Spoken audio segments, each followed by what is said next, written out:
60대 중반의 한 여성이 법원 복도에 홀로 앉아 있었습니다. 손에는 판결문 한 장. 그녀의 눈빛은 허공을 향해 있었고 입술은 굳게 다물어져 있었습니다. 40년을 함께 산 남편과의 이혼 소송. 그 결과는 참담했습니다. 재산 분할 비율 30대 70. 그것도 자신이 30%였습니다. 판사는 말했습니다. 경제적 기여도가 낮습니다. 평생을 집안일과 육아에 바친 세월은 법정에서 숫자로 환산되지 않았습니다. 아니, 더 정확히 말하면 환산될 수 없었습니다. 그녀는 생각했습니다. 내가 뭘 잘못한 걸까? 참은 것이 잘못이었을까요? 가정을 지키려 한 것이 잘못이었을까요? 오늘은 한 여성의 이야기를 들려드리려 합니다. 침묵으로 가정을 지키려 했던 아내가 결국 그 침묵 때문에 가장 큰 대가를 치른 이야기입니다. 여러분도 혹시 참는 것이 미덕이라고 배우며 살아오지 않으셨나요? 시작하기 전에 구독 버튼과 좋아요 꼭 눌러주시면 감사하겠습니다. 여러분의 작은 관심이 더 좋은 이야기를 전하는 큰 힘이 됩니다. 김영숙 씨 가명입니다. 올해 66입니다. 남편 박모 씨는 중견기업 임원으로 일하다 3년 전 65 나이에 정년 퇴직했습니다. 퇴직금과 연금, 그리고 부부가 함께 모은 재산을 합치면 노후를 걱정할 필요는 없었습니다. 영숙 씨는 남편의 퇴직을 담담히 받아들였습니다. 이제 집에서 함께 시간을 보낼 수 있겠구나.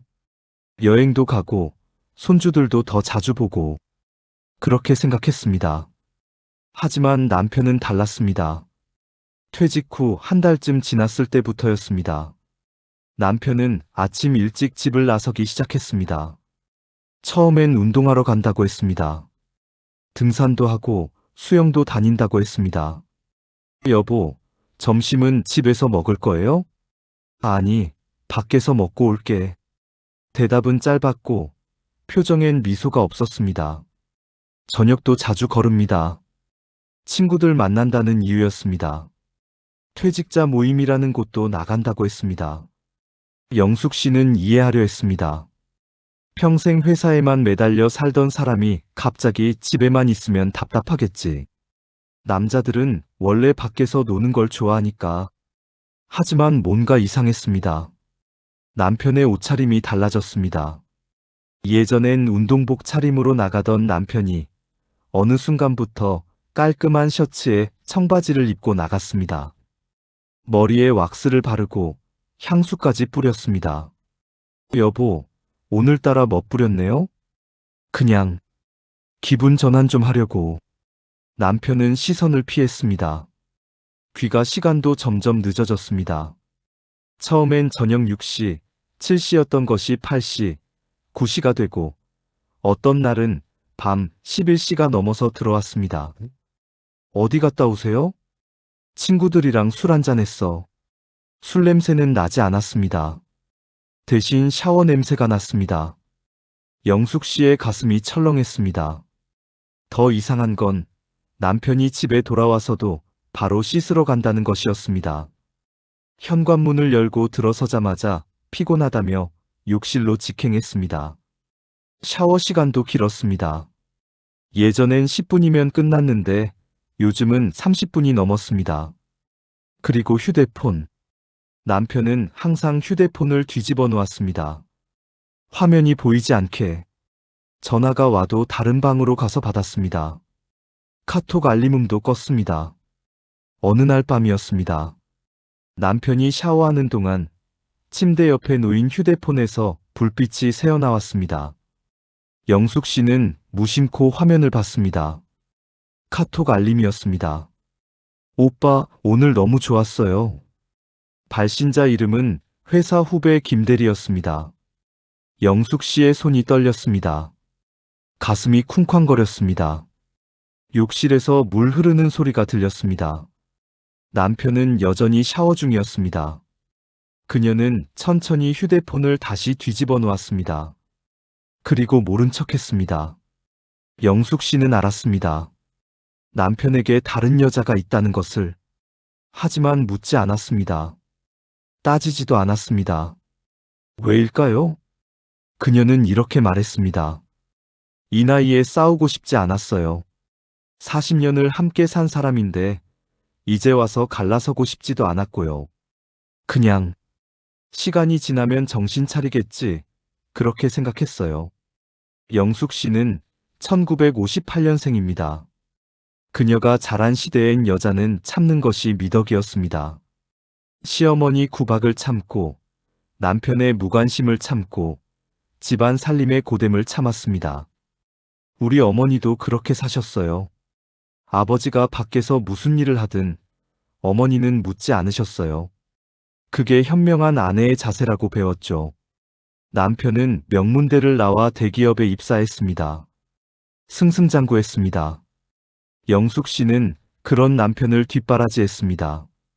아이 둘을 낳아 키우고 시부모님을 모시고 집안일을 도맡았습니다. 남편은 술에 취해 늦게 들어오는 날이 많았습니다. 주말에도 골프 약속이 있다며 집을 비웠습니다. 영숙 씨는 외로웠지만 말하지 않았습니다. 남편이 돈 벌어오는 게 얼마나 힘들겠어요. 내가 참으면 되지. 그렇게 40년을 살았습니다. 그런데 은퇴 후 남편은 변했습니다. 아니, 본 모습이 드러났다고 해야 할까요? 영숙 씨는 남편의 외도를 확신했지만 여전히 문제 삼지 않았습니다. 이유는 간단했습니다. 첫째, 자식들 때문이었습니다. 딸 하나, 아들 하나. 모두 결혼해서 잘 살고 있었습니다. 손주도 셋이나 있었습니다. 이 나이에 이혼하면 애들이 뭐라 그러겠어요. 창피하고 애들한테 짐만 되죠. 그냥 조용히 살다 가는 게 낫다고 생각했어요. 둘째, 경제적인 이유였습니다. 영숙 씨는 결혼 후 직장을 그만뒀습니다. 평생을 전업주부로 살았습니다. 그녀 명의의 재산은 거의 없었습니다. 집도 예금도 모두 남편 이름이었습니다. 혼자서 어떻게 살아요? 일은 가까운 나이에 할 수 있는 일도 없고 그냥 참고 사는 게 현실적이라고 생각했어요. 셋째, 그래도 정이 남아 있었기 때문입니다. 40년을 함께 산 사람이에요. 미운 것도 있지만 또 정도 있어요. 젊었을 때 좋았던 기억들도 있고 애들 키우면서 함께 울고 웃었던 시간들도 있고 그걸 다 지우고 싶지 않았어요. 그래서 영숙 씨는 침묵했습니다. 남편이 늦게 들어와도 아무 말 하지 않았습니다. 휴대폰을 뒤집어 놓아도 모른 척 했습니다. 샤워 시간이 길어져도 태연한 척 했습니다. 그게 현명한 아내의 태도라고 믿었습니다. 하지만 그 믿음은 틀렸습니다. 1년이 지났습니다. 남편의 외도는 계속됐고 영숙 씨의 침묵도 계속됐습니다. 그러던 어느 날이었습니다. 남편이 말했습니다. 나 다음 주에 제주도 좀 다녀올게. 누구랑요? 친구들이랑. 골프 치러. 영숙 씨는 고개를 끄덕였습니다. 하지만 속으로는 알고 있었습니다. 친구들이 아니라 그 여자와 간다는 것을. 남편은 3박 4일 일정으로 제주도에 갔습니다. 그 사이 영숙 씨는 잠을 이루지 못했습니다. 밥맛도 없었습니다. 딸이 전화했습니다. 엄마, 무슨 일 있어? 목소리가 이상해. 아니야, 아무것도 아니야. 영숙 씨는 자식에게도 말하지 못했습니다. 남편이 돌아왔습니다. 얼굴은 까맣게 탔고 표정은 밝았습니다. 잘 다녀왔어요? 응. 날씨도 좋고 경치도 좋고. 다음엔 너도 같이 가자. 거짓말이었습니다. 하지만 영숙 씨는 웃으며 대답했습니다. 그래요, 다음엔 같이 가요. 그 후로도 남편의 외출은 잦았습니다. 핑계는 다양했습니다. 등산, 골프, 동호회, 동창회. 영숙 씨는 점점 지쳐갔습니다. 밤에 잠이 오지 않았습니다. 불면증이 생겼습니다. 식욕도 떨어졌습니다. 몸무게가 5kg이나 빠졌습니다. 어느 날 거울을 보니 낯선 얼굴이 있었습니다. 주름이 깊어지고 눈가에 그늘이 졌습니다. 내가 왜 이렇게 살고 있지? 그 생각이 들었습니다. 그리고 화가 났습니다. 남편에게가 아니라 자기 자신에게. 왜 아무 말도 못하고 있는 거야? 왜 이렇게 바보처럼 당하고만 있는 거야? 하지만 여전히 행동하지 못했습니다. 변화는 남편 쪽에서 먼저 왔습니다. 어느 날 저녁 남편이 말했습니다. 우리 이혼하자. 영숙 씨는 귀를 의심했습니다. 뭐라고요? 이혼하자고. 더 이상 이렇게 못 살겠어. 남편의 목소리는 단호했습니다. 나도 내 인생 살고 싶어. 이제 나이도 있고 남은 시간 행복하게 살고 싶다고. 영숙 씨의 눈에서 눈물이 쏟아졌습니다. 당신, 다른 여자 있죠? 그건 중요하지 않아. 어차피 우리 사이는 끝이야. 40년을 함께 살았는데 어떻게 그럴 수가 있어요? 애들은요? 손주들은요? 애들은 다 컸어. 이제 우리 인생 살아야지. 남편은 냉정했습니다. 영숙 씨는 무릎이 꺾였습니다. 주저앉았습니다. 제발, 다시 생각해줘요. 내가 뭘 잘못했는지 말해줘요. 고칠게요. 당신 잘못은 없어. 그냥, 더 이상 사랑하지 않는 거야. 사랑. 그 단어가 귓가를 때렸습니다. 40년 동안 한 번도 들어보지 못한 단어였습니다. 영숙 씨는 이혼을 원하지 않았습니다. 하지만 남편은 일방적으로 이혼 소송을 제기했습니다. 법원에서 조정기일이 잡혔습니다. 조정위원이 물었습니다. 남편분께서 이혼을 원하시는데 부인께서는 어떻게 생각하십니까? 저는 이혼하고 싶지 않아요. 다시 잘 살아보고 싶어요. 남편분은요? 남편은 고개를 저었습니다. 불가능합니다. 이미 마음이 떠났습니다. 조정은 결렬됐습니다. 결국 재판으로 갔습니다.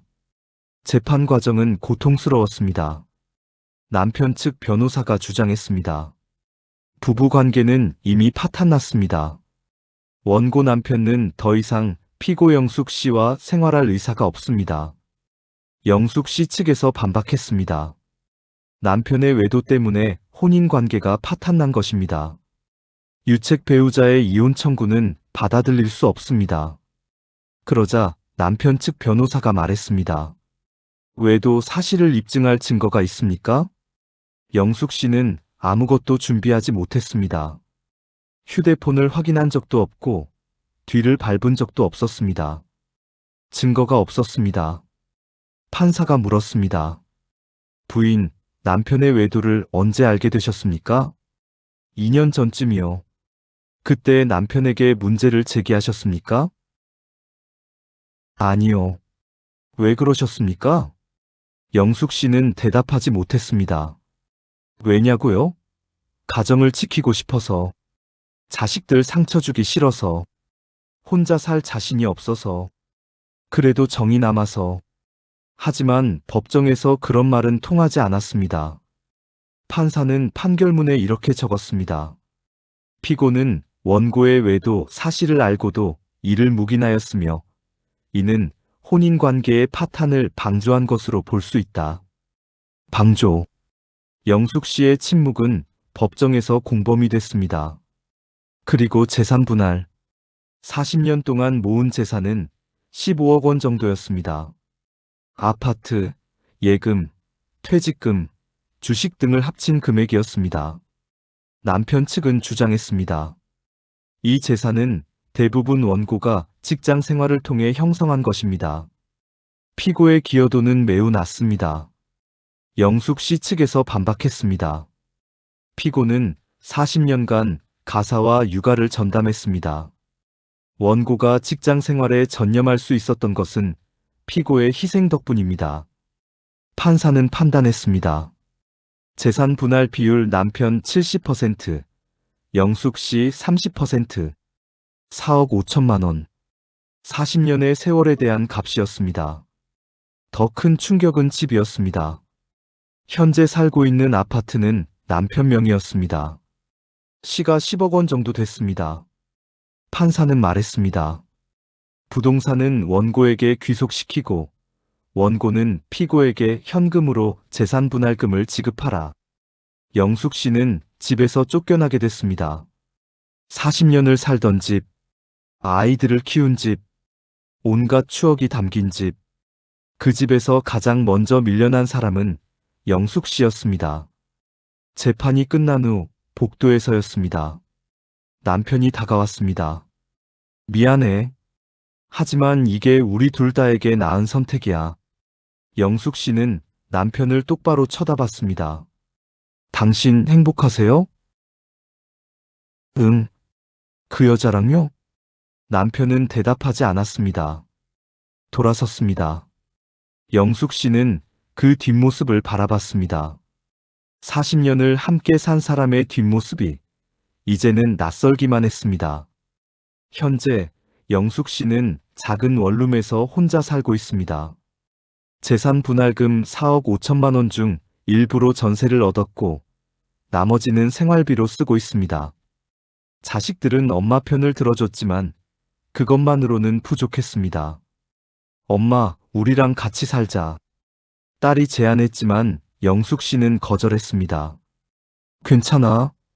엄마는 혼자 살 수 있어. 너희 가정에 짐 되기 싫어. 하지만 실은 자존심이었습니다. 이 나이에 자식 집에 얹혀 살 수는 없었습니다. 영숙 씨는 후회합니다. 그때 왜 참기만 했을까? 왜 싸우지 않았을까? 왜 증거를 모으지 않았을까? 하지만 후회해도 돌아갈 수는 없습니다. 법률 전문가들은 이렇게 말합니다. 배우자의 외도를 알았을 때는 반드시 증거를 확보하고 명확히 문제를 제기해야 합니다. 침묵은 오히려 불리하게 작용할 수 있습니다. 또한 재산 형성 과정에서 가사와 육아의 기여도는 인정받아야 하지만 현실적으로 법원에서는 경제적 기여도를 더 중시하는 경향이 있습니다. 전업주부였더라도 자신의 이름으로 된 재산을 일부 확보해 두는 것이 중요합니다. 공동명의로 재산을 관리하는 것도 방법입니다. 영숙 씨의 이야기는 많은 시니어 세대에게 경종을 울립니다. 참는 것이 미덕인 시대는 지났습니다. 침묵은 더 이상 미덕이 아닙니다. 때로는 자신을 지키기 위해 목소리를 내야 합니다. 사랑하는 사람과의 관계에서도 자신의 권리는 지켜야 합니다. 영숙 씨는 지금도 가끔 옛집 근처를 지나갑니다. 창문에 불이 켜져 있습니다. 하지만 그 안에 자신의 자리는 없습니다. 참고 산 죄라는 말이 있습니다. 영숙 씨에게 그 대가는 너무나 컸습니다. 하지만 그녀는 이제 알았습니다. 인생은 한 번뿐이라는 것을, 그리고 자신을 위해 살아야 한다는 것을. 비록 늦었지만 영숙 씨는 새로운 삶을 시작하려 합니다. 작은 원룸이지만 이제는 자신만의 공간입니다. 아무에게도 눈치 보지 않고 자신의 시간을 살 수 있는 곳입니다. 그녀는 말합니다. 젊은 분들에게 꼭 전하고 싶어요. 참지 마세요. 사랑하는 사람이라도 잘못된 건 잘못됐다고 말하세요. 자신의 권리는 꼭 지키세요. 그리고 경제적으로도 독립적이어야 해요. 전업주부라도 자기 명의의 재산을 만드세요. 그게 나중에 자신을 지켜줍니다. 40년의 침묵. 그 대가는 참으로 잔인했습니다. 하지만 영숙 씨의 이야기가 누군가에게는 교훈이 되기를 바랍니다.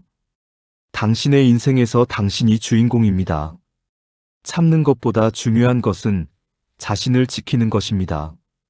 오늘 이야기가 도움이 되셨다면 구독과 좋아요, 알림 설정까지 부탁드립니다.